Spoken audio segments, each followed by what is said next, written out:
নমস্কার। সমাজের বুদ্ধিজীবী মানুষ, যারা সমাজের শিক্ষিত বুদ্ধিজীবী মানুষ, তারা সব সময় বলছে, বিভিন্ন বইয়ের মাধ্যমে, বিভিন্ন বক্তৃতার মাধ্যমে সব জায়গায় বলছে নারী পুরুষের সমান অধিকার।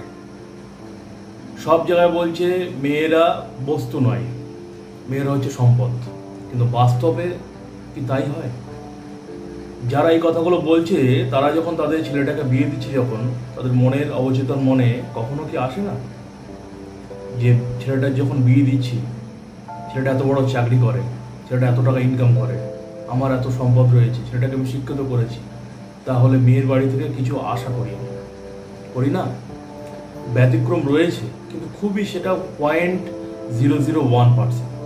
ম্যাক্সিমাম আমরা বড় বড় কথা বলি, কিন্তু বিয়ের সময় যৌতুক, বিয়ের সময় পণ আমরা দাবি করি, বা কখনো মুখে বলি না, কিন্তু অন্তর থেকে চাই আমরা যেন মেয়ের বাড়ি থেকে পণ দিক। তাই বলছি কি বারবার, যে আমাদের মুখ আর আমাদের মুখের কথা আর আমাদের মনের কথা বা বিবেকের চিন্তা ভাবনা, এগুলো কিন্তু আলাদা, কখনো এক সাধারণত হয় না।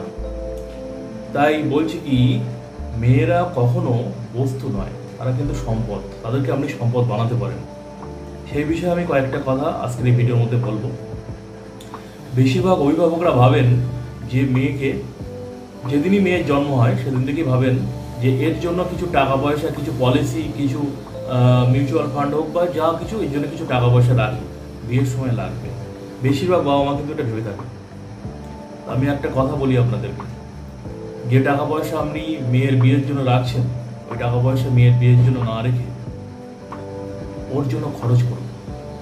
ওকে উচ্চশিক্ষিতা করুন, ক্যারাটে শেখান, গান শেখান, সর্বদিক থেকে, সব দিক থেকে ওকে পারদর্শী করে তুলুন। সব দিক থেকে ওকে নিজের পায়ে দাঁড়ানোর শিক্ষা দিন। নিজের পায়ে দাঁড়াক, নিজের কাজ নিজে খুঁজে নিক, সব দিকে সমস্ত শিক্ষায় ওকে পারদর্শী করে তুলুন। যখন ও একজন যোগ্য, একজন যোদ্ধার মতো হবে না, তখন দেখবেন আপনি ছেলের লাইন পড়ে যাবে, মেয়ের বিয়ের সময় 1 পয়সা আপনাকে দিতে হবে না। আর যদি কোনো ছেলের বাবা এরকম দাবি করে থাকে, তাকে বলবেন, আমার এই মেয়েকে আপনার ছেলের থেকেও যোগ্য বানিয়েছি। এত বড় চাকরি করে, নিজের পায়ে দাঁড়াতে পারে, ওর নিজের সমস্ত যোগ্যতার মধ্যে রয়েছে, যা যা থাকার কথা সব কিছু রয়েছে, বরং তার থেকে বেশি রয়েছে। এর থেকে আপনি কী চান? এবং যে ছেলের বাবা বিয়ের সময় কোনো কিছু দাবি করবে, আমার মনে হয় সেই বাড়িতে মেয়ের বিয়ে না দেওয়া উচিত, একদম উচিত না। কারণ যাদের লোভ এবং যাদের দাবি দেওয়া রয়েছে, তারা কখনো মানুষ হতে পারে না, কখনো মানুষ হতে পারে না। সেই জন্য বলছি, মেয়ের জন্য টাকা পয়সা খরচ করুন, না রেখে খরচ করুন, ওকে যোগ্য বানিয়ে ফেলুন। মনে রাখবেন, একটা ছেলে থেকে একটা মেয়ে কিন্তু খুব ভালো যোগ্য হতে পারে, খুব ভালো শিখতে পারে। দেখবেন আপনি এখন যে রিপোর্টগুলো, বিভিন্ন চাকরির বিভিন্ন যে পরীক্ষা হচ্ছে, বিভিন্ন জায়গায় রিপোর্টগুলো দেখবেন ছেলে মেয়ে কাঁধে কাঁধ মিলে কাজ করছে। আরও তো বিভিন্ন জায়গা দেখা যায়, ইউপিএসসি থেকে পিএসসি, এসএসসি, বিভিন্ন পরীক্ষা দেখা যাচ্ছে যে ছেলেদের থেকে মেয়েদের পারফরমেন্স অনেক বেশি। মেয়েরা কিন্তু অনেক এগিয়ে, অনেক এগিয়ে।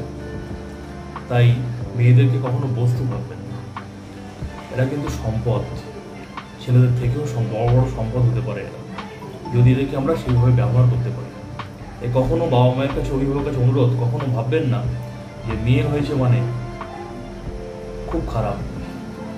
অনেকের মধ্যে এই ভাবনা দেখেছি যে, কী রে তোর কী হলো, আমার মেয়ে হয়েছে, মুখে হাসি নেই, ছেলে হলে বাড়িতে বিরাট আনন্দ। সেই ভাবনাটা কবে মাথা থেকে সরাবে? কবে সরাবে? 2024 সাল কবে সরাবে এই ভাবনা? বৃদ্ধ বয়সে বৃদ্ধ বাবা মাকে খুব কম ছেলে কিন্তু দেখে, বৃদ্ধ বাবা মাকে খুব কম ছেলে দেখে। আপনি চারিদিকে তাকাবেন, কিন্তু মেয়েরা কিন্তু বাবা মাকে কখনো ফেলে না, তারা কিন্তু বাবা মাকে দেখে। মেয়েরা হলো সম্পদ। কখনো মেয়েকে বস্তু ভাববেন না, কখনো নারীদেরকে অবহেলা করবেন। এরা কিন্তু মাতৃস্বরূপা। একটা মেয়ে প্রকৃতির সৃষ্টি, এই নারী, এরা কিন্তু এই প্রকৃতিটাকে, এই বিশ্বটাকে ব্যালেন্স রেখে চলেছে।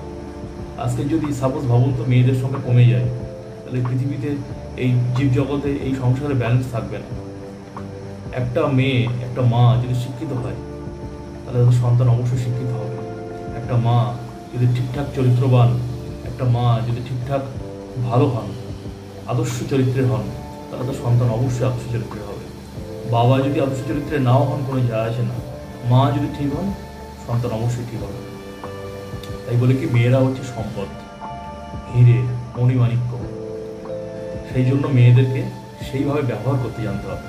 যদি তাদেরকে ঠিকভাবে পড়াশোনা করানো যায়, তাদেরকে ঠিকমতো এগিয়ে সুযোগ দেওয়া হয়, তারা কিন্তু অনেক উপরে উঠতে পারে, অনেক কিছু করে দেখাতে পারে। আমি এমন দেখেছি, যেটা শুনলে হয়তো আপনিও মর্মাহত হবেন। এক পরিবারের একটা ছেলে একটা মেয়ে রয়েছে, বাবা মায়ের ইনকাম একটু কম, তাই ছেলেটাকে ইংলিশ মিডিয়াম ভালো স্কুলে দিয়েছে, প্রাইভেট স্কুলে, মেয়েটাকে সরকারি কোনো একটা সাধারণ স্কুলে দিয়েছে। কারণ ছেলেটা পড়াশোনা করে বড় হবে, চাকরি হবে, মেয়েটাকে তো কয়েকদিন পর বিয়ে দিয়ে দেবে, এই চিন্তা ভাবনা বাবা মায়ের। যদি এটা উল্টো হতো বরং আরও ভালো হতো।